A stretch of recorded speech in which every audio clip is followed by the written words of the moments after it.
అందరికీ నమస్కారం. యాక్చువల్గా మరి ఈరోజు షెడ్యూల్ లేనప్పటికీ మరి మాజీ మ్యాజిస్ట్రేట్ జడ శ్రావణ్ కుమార్ గారు ఆయన ఈరోజు ఉదయం ఇహా వెబ్ ఛానల్లో చాలా గట్టిగా ఆయన మాట్లాడటం జరిగింది. మొత్తం ఆశాంతం నా గురించే మాట్లాడటం జరిగింది. కొన్ని మెచ్చుకోలు కూడా మెచ్చుకున్నారు. ఒకప్పుడు ఆయన నన్ను చాలా సపోర్ట్ చేశారని, ఆయన సపోర్ట్ వల్లనే నేను నిలబడగలిగానని. ఓకే, కొన్ని నిజాలు ఉన్నాయి, కాదని నిజాలే. అప్పుడు సపోర్ట్ చేసిన మాట నిజం. ఆ సపోర్ట్ వల్లనే నేను నిలబడ్డానా లేదా అన్నది నాకైతే పెద్దగా తెలియదు, కానీ సపోర్ట్ చేసిన మాట నిజం.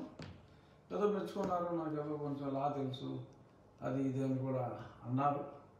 ఆ తర్వాత ఇంకొన్ని మాటలు మాట్లాడారు, ఏమీ తెలియదు అన్నట్టుగా, అన్నీ ఆయనకే తెలుసు అన్నట్టుగా మాట్లాడటం జరిగింది. ఎందుకంటే నాకు తెలియంది ఏంటి, ఆయనకి తెలిసింది ఏంటి అనేది కొంచెం డీటెయిల్డ్గా చర్చించవలసిన అవసరం ఉంది. ఆయన ఒక గంట మాట్లాడినట్టున్నారు.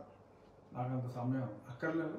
సాధ్యమైనంత తక్కువ సమయంలోనే కొంచెం ఎక్కువ అర్థమయ్యేలాగా చెప్పే ప్రయత్నం చేస్తాను. ముందుగా ఒక ప్రధానమైన అభియోగం ఏమిటంటే, సరే ఇదంతా ఎందుకు వచ్చిందంటే, పివి సునీల్ కుమార్ ఎక్కడో చోడవరంలో ఆయన మాట్లాడారు. కాపులు దళితులు మనం కలవాలి, మీరు సీఎం తీసుకోండి. మేము హర్ష కుమార్ గారును, శ్రావణ్ కుమార్ గారును, ఇంకో విజయ్ కుమార్ గారును, నాకు పెద్ద ఎలాంటి వాటి మీద ఇంట్రెస్ట్ లేదు అని చెప్తూ ఆయన అవ్వాలంటే నేను ఎప్పుడు అయ్యేవాడిని ఏదో సంథింగ్ ఆ స్టైల్లో చెప్తూ ఈయన పేరు కూడా చెప్పడం జరిగింది. జనరల్గా ఉప ముఖ్యమంత్రి చేస్తామన్నప్పుడు జనరల్గా okay, it's fair on his part to support PV Sunil Kumar, అది నేను కాదన్నాను. మరి అక్కడ సునీల్ కుమార్ గారిని వెనకేసుకొచ్చే ప్రయత్నంలో ఆయన్ని సంజయ్ అడుగుతారా, సర్వీస్ రూల్స్ ఫాలో అవ్వట్లేదని చెప్తారా, 30 సంవత్సరాలు ఐపీఎస్లో ఉన్న వారికి సర్వీస్ రూల్స్ తెలియదా, ఆయన ఏదో అంబేద్కర్ గారి గురించి మాట్లాడుతూ చెప్పారు. ఆయన కూడా నేను ఏదో ఛానల్లో సునీల్ కుమార్ గారు అంబేద్కర్ చెప్పమన్నదే చెప్పానని చెప్పి అంబేద్కర్ గారు ఇంకోటి ఏదో మాట్లాడినట్టుగా ఆయన ఏదో మాట్లాడారు. సరే, ఆ విషయాల జోలికి నేను వెళ్ళదలుచుకోలేప్పుడు ఇది కేవలం మాజీ మేజిస్ట్రేట్ గారికి సమాధానం చెప్పవలసిన బాధ్యత ఉంది కాబట్టి, ఎందుకంటే మరి వారికి చాలామంది ఫ్యాన్స్ ఉన్నారు శ్రావణ్ కుమార్ గారికి. ఆయన తలుచుకుంటే అసలు మీరు బయటికి రాగలరా అని కూడా అన్నారు. సో అంచేత ఆయన తలుచుకోకముందే సరే కొన్ని నిజాలు చెప్దామనే ఉద్దేశమే ఇది. ముఖ్యంగా ఆయన చెప్పిన వాళ్ళ ఒక ప్రధాన అభియోగం ఏమిటంటే, మీకు ఎంత తెలుసు కదా, ఎంత లీగల్ నాలెడ్జ్ ఉంది కదా, 10th షెడ్యూల్ గురించి చదువుకోలేదా రాజ్యాంగంలో? మరి 10th షెడ్యూల్లో పాయింట్ నెంబర్ 5లో ఏముందో చూడలేదా? ఆ మాత్రం అర్థం కాదా? You must resign from your membership of the political party. రాజీనామా చెయ్యాలి. అంత స్పష్టంగా ఉంటే మీకు అర్థం కాలేదా? ఎందుకని రాజీనామా చేయలేదు? సో ఇప్పటికైనా చేయకపోతే నేను ఈరోజు సాయంత్రం 5 గంటలకే ఏదో టైం కూడా చెప్పినట్టు గుర్తు, ఆనరబుల్ గవర్నర్ ఆఫ్ ఆంధ్రప్రదేశ్ గారికి ఒక లేఖ రాస్తారట. అలాగే గౌరవనీయ ముఖ్యమంత్రి చంద్రబాబు నాయుడు గారికి కూడా ఒక లేఖ రాస్తారట. వెంటనే తీసేయండి, రాజీనామా చేయకపోతే మీరు ఓటింగ్ పెట్టైనా సరే తీసేయమని చెప్తాను. ఊరుకునేదే లేదు, తగ్గేదేలే అన్న స్టైల్లో మరి ఆయన నిప్పులు చెరిగారు నా మీద. మరి ఓకే, అందులో మనం జడ్జి అని పిలుచుకుంటాం, బట్ ఈ was a magistrate, fine. Magistrate 10 ఏళ్ళ తర్వాత జడ్జి అవుతారనుకోండి, అందులో పెద్ద డిఫరెన్స్ ఉందని కాదు కానీ, బట్ ఆయన ఒక మ్యాజిస్ట్రేట్గా కూడా డెఫినెట్గా నాలెడ్జ్ ఉంటుంది.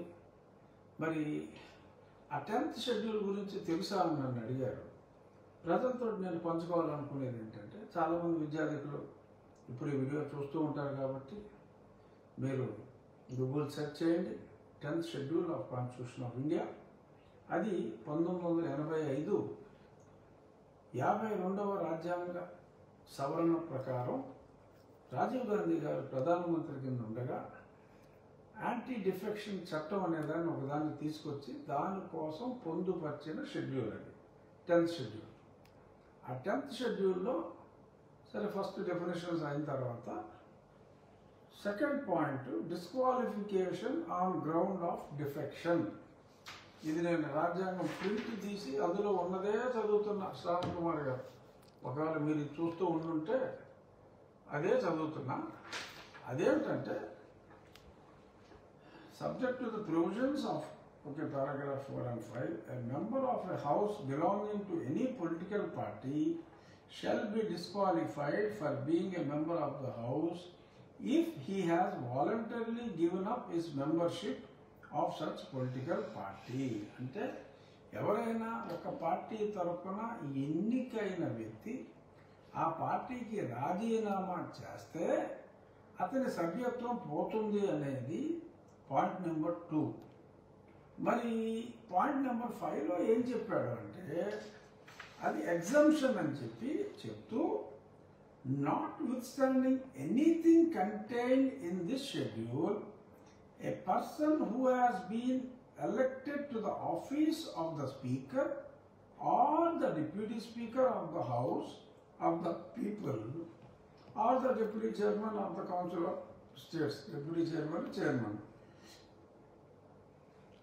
of a state shall not be disqualified under this schedule if he by any reason of his election to such office voluntarily gives up the membership of the political party to which he belonged immediately before such election and does not, so long as he continues to hold such office thereafter, rejoin the political party or become a member of another political party. ఇదేమిటంటే శ్యామ్ కుమార్ గారు అందులో స్పష్టంగా ఒకవేళ నీవు రాజీనామా చేయాలి అనుకుని రాజీనామా చేస్తే పాయింట్ నెంబర్ 2లో ఉన్న డిఫెక్షన్ నీకు అప్లై కాదు అని చెప్పారు. It is not at all mandatory, it is the discretion given. మీరు చెప్పిన నీలం సంజీవ్ రెడ్డి గారి ఎగ్జాంపుల్, ఆయన 1969లో లోక్సభ స్పీకర్గా ఎన్నికైనప్పుడు అప్పుడు ఆయన రాజీనామా చేయటం జరిగింది. ఇక్కడ ఈ యాంటీ డిఫెక్షన్ వచ్చినప్పుడు ఈ బిల్లు వచ్చిన తర్వాత ఒకవేళ ఎవరైనా ఇలాగ రాజీనామా చేస్తే సంజీవ్ రెడ్డి గారి లాగా మరి ఆయన డిస్క్వాలిఫై అవుతాడు కదా ఈ చట్టం ప్రకారం అన్న ఆలోచనతో స్పీకరు డిప్యూటీ స్పీకరు ఒకవేళ కౌన్సిల్ ఉంటే కనుక ఆ రాష్ట్రంలో చైర్మన్ డిప్యూటీ చైర్మన్లు వారి వారి పార్టీలకి రాజీనామా చేస్తే వారికి డిస్క్వాలిఫికేషన్ రాదు. ఆ టర్మ్ అయిన తర్వాత వారు ఆ ముందు పార్టీలో కానీ వేరే ఇతర పార్టీలో కానీ జాయిన్ అయినప్పటికీ కూడా ఈ డిస్క్వాలిఫికేషన్ అప్లై అవ్వదు అని. సపోజ్ 2 సంవత్సరాల్లో తీసేశారనుకోండి, మీరు రాసిన లెటర్లో లేకపోతే ఇంకేదో అల్పాపవచ్చో ఎవరినైనా సరే తీసేశారనుకోండి, ఆయన విలువలు కలిగిన వ్యక్తిగా మీరు కోరుకునే విలువలు ఉన్న ఒక వ్యక్తిగా రాజ్యాంగంలో మీరు అనుకున్నట్టు మ్యాండేటరీ కానప్పటికీ కూడా మీలాంటి గొప్ప విలువలు ఉన్నా లేకపోని మీరే ఒకవేళ మీరు అర్థం చేసుకున్నది అది కాబట్టి మీరే ఒకవేళ మొన్న మంగళగిరిలో నెగ్గి మీరే డిప్యూటీ స్పీకర్ అయ్యి ఆ స్పీకర్ డిప్యూటీ స్పీకర్ అంటే చిన్న పోస్ట్ స్పీకర్ అయ్యింది మీరు ఒకవేళ రాజీనామా చేసి ఉంటే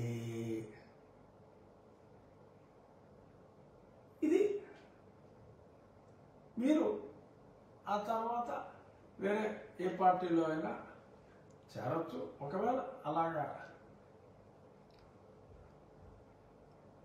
రాజీనామా మీరు విలువలు కలిగి చేస్తే మరి డిస్క్వాలిఫై అయ్యే రిస్క్ లేకుండా ఈ ప్రొవిజన్ని ఇవ్వడం జరిగింది. దీన్ని ఇన్కార్పొరేట్ చేశారు. So it is discretionary, it is not mandatory.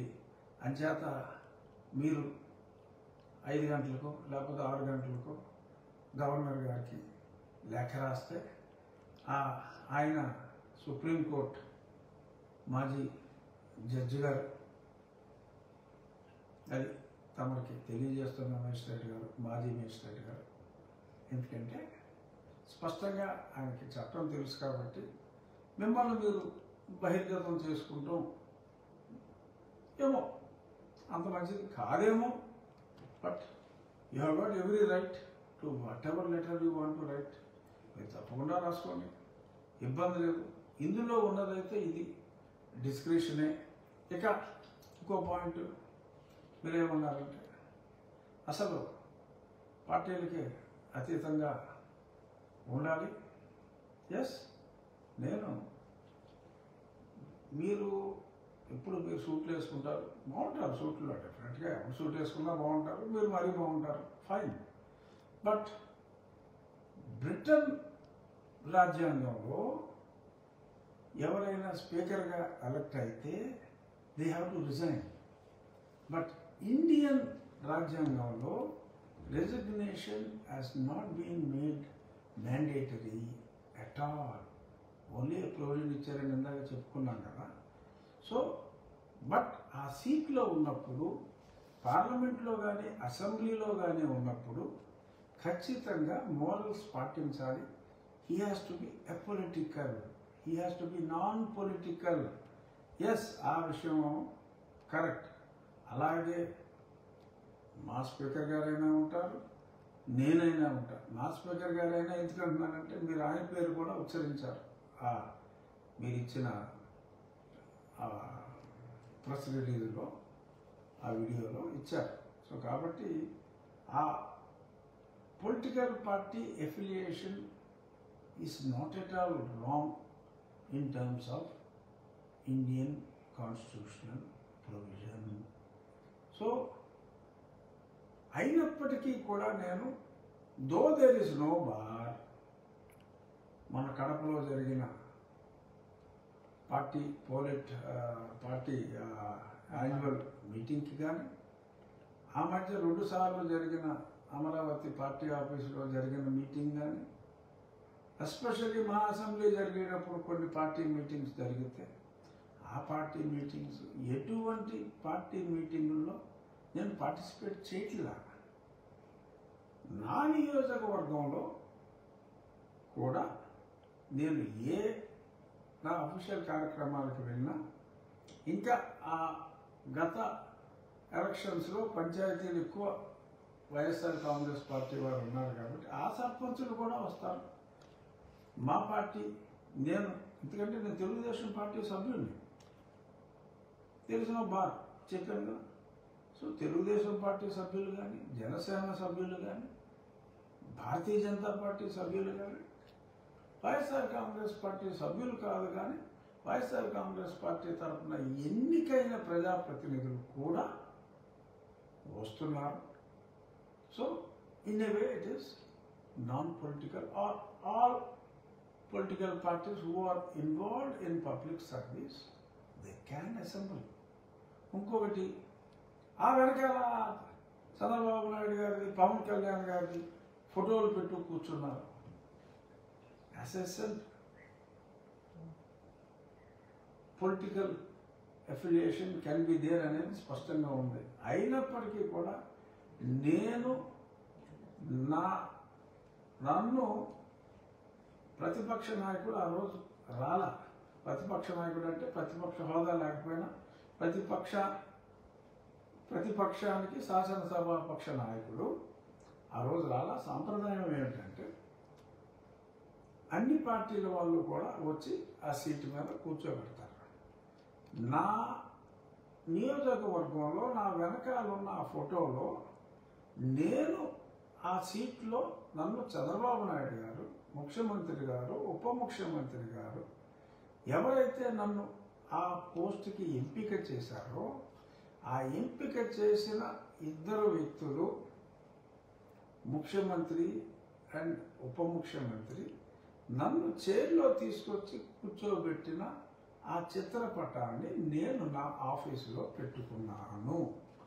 నేను కూర్చుని ఉండగా ఒక పక్క బాబు గారు, ఇంకో పక్క కళ్యాణ్ గారు నా పక్కన ఉన్న ఆ ఫోటోని నేను పెట్టుకున్నా. అంతే, పెట్టుకున్నా తప్పులేదు. కళ్యాణ్ గారిది, మోడీ గారిది ఇది నేను సెపరేట్గా ఫోటోలు పెట్టుకున్నా కూడా తప్పులేదు రాజ్యాంగం ప్రకారం. కానీ నేను నా కుర్చీలో నాకు వీరు కూర్చోబెట్టిన కుర్చీలో కూర్చున్న ఫోటోయే పెట్టారు. అక్కడ డిప్యూటీ స్పీకర్ గౌరవాన్ని నేను తగ్గించాను, డిప్యూటీ స్పీకర్ గౌరవాన్ని పెంచాను శ్రవణ్ కుమార్ గారు. సో నేను ఎప్పుడూ కూడా ఆ సీటుకున్న గౌరవాన్ని తగ్గించను, ఎలివేటే చేస్తాను తప్ప తగ్గించను. సో మీరు పొలిటికల్గా కొన్ని డిబేట్స్లో టీవీ ఛానల్స్లో మాట్లాడుతున్నారు. Did I ever represent my party in any TV channel? Though there is no bar, again I am telling, though there is no bar, but still ఒక విలువలు గల వ్యక్తిగా విలువలు పాటించవలసిన ఈ పదవిలో ఉన్నప్పుడు విలువలు పాటించవలసిన బాధ్యత నా మీద ఉంది. కాబట్టి నేను పార్టీని ఎప్పుడు రిప్రజెంట్ చేయలేదు. ఎప్పుడు మాట్లాడినా కూడా స్పష్టంగా చెప్పా. పివి సునీల్ కుమార్ ఇష్యూలో అతను చేయడానికి తప్పు చేశాడు, నన్ను దారుణంగా హింసించాడు, చంపే ప్రయత్నం చేశాడు, హాస్పిటల్ రికార్డులు తారుమారు చేయాలని చేశాడు. కేవలం అతని ప్రమోషన్ కోసం, ఇంకెందుకోసమో చేయకూడని తప్పులన్నీ అతను చేశాడు. అతని గురించి నేను మాట్లాడవలసిన బాధ్యత నా మీద ఉంది. అతని మీద ఇంకా చర్యలు ఎందుకు తీసుకోవట్లేదు, ఎందుకు జాప్యం జరుగుతుంది అనేది నేను అప్పుడు మాట్లాడాను. అప్పుడు మీరు మాట్లాడారు, అప్పుడు తప్పు అనిపించలేదేమో. మిమ్మల్ని ఆయన ఉప ముఖ్యమంత్రి చేసిన తర్వాత మీకు తప్పు అనిపిస్తాను, ఫైన్. బట్ ఆ విషయం మీరు ఒక వీడియో కూడా ప్లే చేసి చూపెట్టారు, ఇదిగో ఇలా మాట్లాడుతున్నారని. అందులో నేను మాట్లాడిన కంటెంట్ ఏంటి? జగన్మోహన్ రెడ్డి గారు సమయం ఎక్కువ అడుగుతున్నారు, ముఖ్యమంత్రికి ఎంత సమయం ఇస్తారో నాకు అంతే సమయం ఇవ్వాలి అంటే, అది ప్రొవిజన్ ప్రకారం ఆన్ ప్రోరేటా బేసిస్ సభ్యుల సంఖ్య ప్రకారం టైం డిసైడ్ అవుతుంది. సో అది లోక్సభలో కానీ ఎక్కడైనా సరే ఇప్పటి నుంచో ఒక సాంప్రదాయం ఉంది. అంటే ఈయనప్పుడు మరి హౌస్కి రాలేదు కాబట్టి ఒకసారి తెలియాలని లేదు, అందరూ ఎమ్మెల్యే అయితేనే ఇవన్నీ రూల్స్ తెలియాలని లేదు. కానీ మీరు రాలేదు కాబట్టి తెలియకపోవడానికి అవకాశం ఉంది. బట్ తెలియనప్పుడు తెలియనట్టు ఉండాలి. నేను మాట్లాడింది ఆ సమయం గురించి మాట్లాడా, మీరు చూపెట్టిన ఎగ్జాంపుల్లో. ఆ తర్వాత జగన్మోహన్ రెడ్డి గారు డిస్క్వాలిఫై మీరు ఎలా చేయగలరు అని కొందరు అడిగితే, ఒక డిప్యూటీ స్పీకర్గా నేను రాజ్యాంగంలోనే ఉంది కంటిన్యూస్గా పలానా సెక్షన్ ప్రకారం 60 రోజుల పాటు కంటిన్యూస్గా రాకపోతే దిస్ ప్రొవిజన్ అట్రాక్ట్స్ అనేది చెప్పటం నా ఉద్దేశం. అలాగే ఆయన ప్రతిపక్ష హోదా నాకు ఇవ్వట్లేదు అని అన్నప్పుడు నేను చాలా స్పష్టంగా చెప్పి అది కూడా చూపెట్టారు. మీరు ఢిల్లీలో 3 వచ్చినా సరే ఆయన ఇచ్చారు, అదే ఆ డిస్క్రిప్షన్ తీసుకుని ఇచ్చారు. But there is a custom when there is no statute clearly which has defined the provision. So అక్కడ ఒక కస్టమరీ ప్రకారం వెళ్ళాలి. ఎప్పుడు కూడా గతంలో కూడా ఆంధ్రప్రదేశ్లో ఎన్టీ రామారావు గారు అప్రతిహత మెజార్టీ 94లో వచ్చినప్పుడు కూడా అక్కడ ప్రతిపక్ష నాయకుడు హోదా ఇవ్వలేదు. సో 2014లో కాంగ్రెస్ పార్టీకి తక్కువ సీట్లు వచ్చినప్పుడు ఇవ్వలేదు, ప్రతిపక్ష నాయకుడు హోదా ఇవ్వలేదు. పార్లమెంట్లో ఎప్పుడూ ఇవ్వలేదు. ఇప్పుడు గుజరాత్లో నడుస్తుంది, అక్కడ కూడా 10% లేదు, అక్కడ కూడా ప్రతిపక్ష నాయకుడు హోదా ఇవ్వలేదు అని ఆ ప్రొవిజన్ గురించి చెప్పడం నా బాధ్యత. సో డిప్యూటీ స్పీకర్, నీకు రూల్స్ తెలియదా, అతనికే రూల్స్ చెప్తావా? ఏ హక్కు ఉంది అతనికి రూల్స్ చెప్పడానికి? సర్వీస్ రూల్స్ ఉన్నాయా? కాంటాక్ట్ రూల్స్ ఉన్నాయి. ఆ కాంటాక్ట్ రూల్స్ ఉన్నాయని చెప్పాను. ఏ హక్కు ఉందని యు ఆర్ క్వశ్చనింగ్ మీ. మీరు ఏదో పార్టీ పెట్టుకున్నారు, మీరే అంటూ ఉంటారు ఏదో చిన్న పార్టీ పెట్టుకున్నారని. సో తలుచుకుంటే ఏమన్నారు, అసలు తిరగగలరా అన్నారు. మీకున్న బలం తెలుసు. మంగళగిరిలో మీరు పోటీ చేశారు. మంగళగిరిలో మీకు 451 మంది ఉన్నారు మీకు మద్దతుగా. అలా చూసుకుంటే రాష్ట్రం మొత్తం ఒకవేళ మీకు 175 సీట్లలో మీరు పోటీ చేసిన అత్యధిక పాపులేషన్ ఉన్న మంగళగిరిలో వచ్చిన ఓట్లు మీకు అన్ని చోట్ల వచ్చినా కూడా నాకు వచ్చినంత మెజారిటీ కూడా ఆ 400 చొప్పులు లెక్కెట్టుకుంటే మీకు లేదు. సరే, అయినా మీరేదో చేసేయగలనని మీరు అనుకుంటున్నారు, చేయండి, చేసేది ఆపం, పర్వాలేదు, ట్రై చేద్దాం. బట్ ఇలా మీకు చాలా గౌరవం ఇచ్చారు, మీరు కూడా చెప్పారు అది. మరి ఎందుకని ఇలా నన్ను దారుణంగా చిత్రహింసలకు గురి చేసిన ఒక వ్యక్తి అదుపు తప్పి ప్రవర్తిస్తూ ఉంటే, కావాలంటే రాజీనామా చేసి రాజకీయాలు చేసుకోవచ్చు. ఇలాగా సర్వీస్లో ఉండగా సర్వీస్ రూల్స్ వైలేట్ చేసి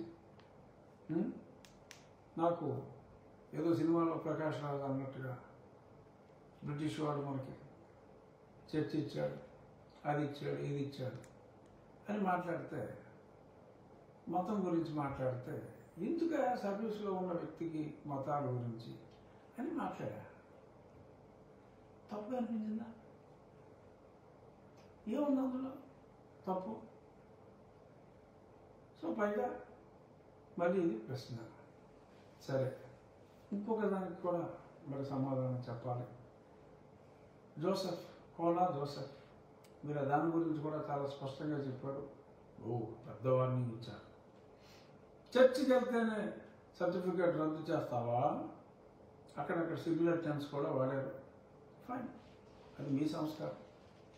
ఆనరబుల్ డిప్యూటీ స్పీకర్ అంటూనే ఏకవచన ప్రయోగం కూడా చేశారు intentionally. Fine. Kona Joseph case మీరు టేకప్ చేశారు, చూశారు ఆ మధ్యలో వచ్చిన నోటీసులో. Kona Joseph habitual SC/ST atrocities complainant. మీ మీద పెట్టారా, మీకు కావాల్సిన వాళ్ళ మీద పెట్టాడా అని అడిగారు.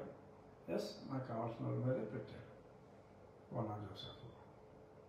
Kona Joseph school certificate verify చేస్తే క్రిస్టియన్ అని ఉంది.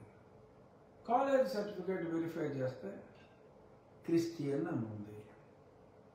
అలా తల్లిదండ్రుల్ని క్రిస్టియన్ శ్మశాన వాడికలో పూడ్చిపెడితే క్రిస్టియన్స్ అయిపోతారా అని అడిగారు. ఏమవుతారు? ముస్లిమ్స్ అవుతారా? హిందూస్ అవుతారా? శ్రవణ్ కుమార్ గారు, క్రిస్టియన్ శ్మశాన వాటికలో పూడ్చిపెట్టి సిలువేసి సమాధి కడితే క్రిస్టియన్ కాడా, హిందూ అవుతాడా, ముసల్మాన్ అవుతాడా? వాడండి.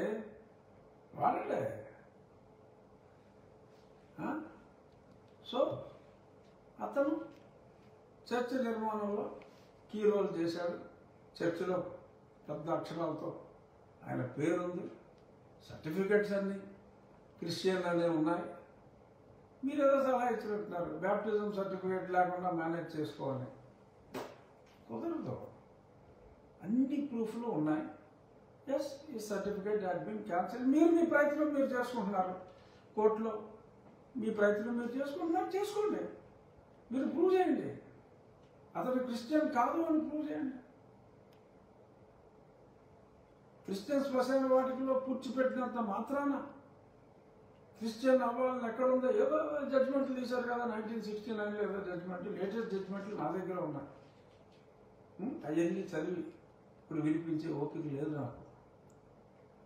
బ్రీఫ్గా సమాధానం చెప్దామని సమాధానం చెప్తున్నాను. Yes, it's very clear. రాజ్యాంగంలో అంబేద్కర్ గారు, మీరు మాట్లాడుతున్నప్పుడు వెనకాల ఫోటో ఉంది కదా, నేను ఫోటో వెనకాల పెట్టుకోకపోయినా అంబేద్కర్ గారు అంటే మీకన్నా ఎక్కువ గౌరవం మాకుంది. అంబేద్కర్ అందరూ వాడు. అంబేద్కర్ సూట్ వేసుకున్నంత మాత్రమే అందరూ అంబేద్కర్లు అయిపోరు. అంబేద్కర్ గారి భావాలను గౌరవిస్తాం మేము. మీరు డ్రెస్సులు కూడా గౌరవిస్తారు. Fine, good. ఇప్పుడు చాలా స్పష్టంగా మతం మారితే రిజర్వేషన్స్ వర్తించవు. బ్యాప్టైజ్ అయితేనే అని రాజ్యాంగంలో రాశారా? మతం మారితే అనే ఉంది. ఓకే, మీ పారామీటర్స్ మీకు ఉండొచ్చు. సో ఒరిజినల్ సర్టిఫికేట్ క్రిస్టియన్ అని ఉంది. వారి తల్లిదండ్రులని కూడా ఆ మతం ప్రకారం కూర్చోబెడుతూ, వారు చర్చిలు కూడా కడుతూ, వారు డైలీ ప్రతి వారం చర్చి ప్రార్థనలో పాల్గొంటూ ఎస్సీ ఎస్టీ అట్రాసిటీ కేసులు పెట్టేసుకుంటారా? అలాగే చర్చిలకు వెళ్ళే వాళ్ళు ఎస్సీ ఎస్టీ కేసులు పెట్టడానికి వీల్లేదని చెప్పి ఇచ్చారు కదా జడ్జిమెంట్. మొన్న జస్టిస్ అరుణాథ్ గారు కూడా ఇచ్చారు. సుప్రీంకోర్టు ఇచ్చిన తీర్పును రీట్రేట్ చేస్తూ ఇచ్చారు. మీరేమో ఊరికే ఫేక్ కేసులు పెట్టుకుంటే వెళ్ళిపోతారా? చూస్తే ఊరుకోవాలా? పైగా నన్ను అంటారా? గిల్లితే గిల్లించుకోవాలా? కొడితే కొట్టించుకోవాలా? నన్ను అంటారా? మీరు గిల్లితే మేము గిల్లించుకోవాలా? అర్హత లేని వ్యక్తులు కూడా ఎస్సీ ఎస్టీ అట్రాసిటీ కేసు పెడితే కొట్టించుకోవాలా? అజిమేశ్వర్ గారు, సో మేము మాట్లాడగలం, మేము గట్టిగానే మాట్లాడగలం. కానీ ఎలా తిరగలేము. మేము కళ్ళు తెరిస్తే ఏమవుతుంది? ఇలాంటి మాటలు మీ స్థాయికి ఇంత స్థాయి ఉందని కాదు నేను చెప్పేది. Yes, magistrate, it was a respectable post. Though it is lower court, yes, magistrate is magistrate. 10 ఏళ్ళు మెజిస్ట్రేట్ చేస్తే ఒకే సబ్జెక్ట్ చదువుతారు, తర్వాత జిల్లా జడ్జి చదువుతారు. సరే, మీరు ముందే రాజీనామా చేశారు, whatever may be the reason, we respect. But ఒక డిప్యూటీ స్పీకర్ స్థాయిలో ఉన్న వ్యక్తిని ఏకవచనంతో మాట్లాడుతూ, వారిని పిలుస్తూ, తిరగలవా అంటూ ఇలా మాట్లాడటం సభ్య సమాజం హర్షించదు. మీకేదో చాలా రాజ్యాంగ దూరంధరుడు, ఎప్పుడు ట్రై చేసుకుంటారు కాబట్టి చాలా తెలుసు అని చెప్పి నేను అనుకున్నా.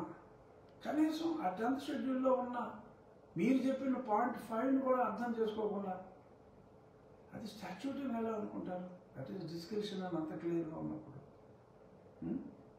సో ఇలాంటి వితండవాదంలో వద్దు. మనం కలిసినప్పుడు చక్కగా ఇదివరకు ఎలాగో మీరు ఢిల్లీ వచ్చినప్పుడు కూడా మా ఇంట్లో మనం కలిసి భోజనం చేసాం. అన్నీ ఏదో మీరు నిలబెట్టేశారని చెప్పుకుంటున్నారు. ఫైన్, చెప్పుకుంటారో తప్పలేదు. 4 మంచి మాటలు చెప్పుకుంటూ అప్పుడు మీరు నేను ఒకే పార్టీ మీద మాట్లాడేవాళ్ళం కాబట్టి ఎస్, న్యాచురల్గా వీళ్ళ ఎఫినిటీ. ఇప్పుడు మిమ్మల్ని ఉప ముఖ్యమంత్రిగా ప్రపోజ్ చేసిన వ్యక్తి, గతంలో నన్ను దారుణంగా కొట్టిన వ్యక్తి, నన్ను చంపాలని ప్రయత్నిస్తున్న వ్యక్తి, అతను సర్వీస్ రూల్స్ వైలేట్ చేశాడని చెప్పి నేను అతని గురించి రాస్తే, ఇంకోటి డిప్యూటీ స్పీకర్గా ఎలాగా కంప్లైంట్ ఇస్తారని, డిప్యూటీ స్పీకర్ కంప్లైంట్ ఇవ్వకూడదని ఉన్న రూల్ ఉందా? రాజ్యాంగంలో ఎక్కడైనా రాసుందా? ఆల్ ఇండియా సర్వీస్ ఆఫీసర్ ఏం చేయకూడదో రాసుంది అక్కడ. డిప్యూటీ స్పీకర్ అయితే నేను ఎవరి మీద ఒక తప్పు చేసిన వ్యక్తి గురించి కంప్లైంట్ ఇచ్చే హక్కు కూడా నాకు ఉండదా? ఎనీ హౌ, ఓపెన్ చేయకూడని సబ్జెక్ట్ ఓపెన్ చేశారు. ఖబర్దార్ అన్నారు. ఎస్, నేను స్ట్రిక్ట్గానే ఉంటా. ఎవరైనా జోసెఫ్ లాంటి వ్యక్తులు హ్యాబిచ్యువేటెడ్ కంప్లైంట్ ఇచ్చేవాళ్ళు, ఒక పక్క క్రిస్టియానిటీని తూచా తప్పకుండా ఫాలో అవుతూ వారి తల్లిదండ్రుల సమాధుల్ని, ఇంకా వారి కిత్ అండ్ కిన్ ఒకవేళ చనిపోతే శ్మశానంలోనే, క్రిస్టియన్ శ్మశాన వాటికలోనే సిలువలేసి కప్పెట్టి కట్టడాలు కట్టి రెగ్యులర్గా చర్చికి వెళ్తూ చర్చిలు నిర్మిస్తూ ఎస్సీ ఎస్టీ కేసులు పెడితే ఖచ్చితంగా సర్టిఫికెట్లు క్యాన్సిల్ చేయమనే చెప్తారు. No politician would do that, but I will do that. ఏ రాజకీయ నాయకుడు ధైర్యం చేయడు. బట్ నేను రాజ్యాంగం మీద ప్రమాణం చేశా. మార్చుకోండి చట్టాలు, మార్చండి. మతం మారినప్పటికీ కూడా కులం అదే ఉంటుంది అని మార్చండి. అంబేద్కర్ గారు ఆయన రాజ్యాంగ నిర్మాతగా ఉన్నప్పుడు, ఆ 12 మెంబర్ కమిటీకి ఆయన చైర్మన్ కింద ఉన్నప్పుడు, మరి అప్పుడు ఆయన నాయకత్వంలో వచ్చిన రాజ్యాంగంలో ఉంది మతం మారితే ఇదని. మార్చండి రాజ్యాంగం. రాజ్యాంగం మీద ప్రమాణం చేసిన వ్యక్తిగా నేను రాజ్యాంగాన్ని కట్టుబడి ఉంటాను, రాజకీయాలకు అతీతంగా. Though no politician would ever try to, నేను మాట్లాడినంత ధైర్యంగా భారతదేశంలో ఇప్పుడు దాకా యాక్టివ్ పాలిటిక్స్లో ఉన్నవాడు ఎవడో మాట్లాడా. బట్ నేను ధైర్యంగా మాట్లాడా. ఎందుకు? రాజ్యాంగాన్ని గౌరవించవలసిన బాధ్యత నా మీద ఉంది కాబట్టి మాట్లాడా. సో ఇది నేను చెప్పాల్సింది చెప్పా. మళ్ళీ మీరు ఈహా ఛానల్లో ఏం మాట్లాడతారో మాట్లాడండి. బట్ ప్రజలకి చెప్పాలి కాబట్టి నేను చెప్పాల్సింది చెప్పేసా. నేను మళ్ళీ మీరు నరసింహరావు కూడా నాకు స్నేహితుడే. నరసింహరావు ఛానల్లో మీరు మాట్లాడుకోవచ్చు, ఏదో మాట్లాడుకోవచ్చు. జనాలకి మీకు తెలిసిన షెడ్యూల్ 10 గురించి మీకేమీ తెలియదని, మీరు చెప్పినట్టు నేను రాజీనామా చేయవలసిన అవసరం లేదని, అలాగే సర్వీస్ రూల్స్ వాళ్ళు ఫాలో అవ్వాలి, 30 సంవత్సరాల సర్వీస్ ఉన్నంత మాత్రాన వాళ్ళకి తెలియదా అని వారి మీద కంప్లైంట్ ఇవ్వడానికి నువ్వెవడమంటే నాకు చాలా హక్కు ఉందని, నేను a political as long as I am on that seat in the assembly, నానా నియోజకవర్గాల్లో చేయడానికి ఎటువంటి అభ్యంతరం రాజ్యాంగం ప్రకారం లేదు. బట్ అయినా నేను మోరల్స్కి కట్టుబడి ఉన్నానని స్పష్టంగా తెలియజేయటమే నా ఈ సమావేశం ఉద్దేశ్యం. థ్యాంక్ యూ యాలా శ్రావణ్ కుమార్ గారు. I hope I had clarified. ఏదైనా ఉంటే మనం ఫోన్లో మాట్లాడుకుందాం, ఫోన్ చేయండి. ఇలా టీవీ ఎక్కేసే ముందు ఎందుకు మమ్మల్ని మీరు బహిర్గతం చేసుకోవటం ఏమీ తెలియదని నాతో మాట్లాడండి. ఏమైనా తప్పుందా? ఇలా మాట్లాడాలనుకుంటున్నానని చెప్పండి. నాకు తెలిస్తే నేను చెప్తాను. లేదు మీరే రైట్ శ్రావణ్ గారు మాట్లాడండి సార్ అని చెప్తా. ఎందుకు ఇలాగా? Okay, thank you.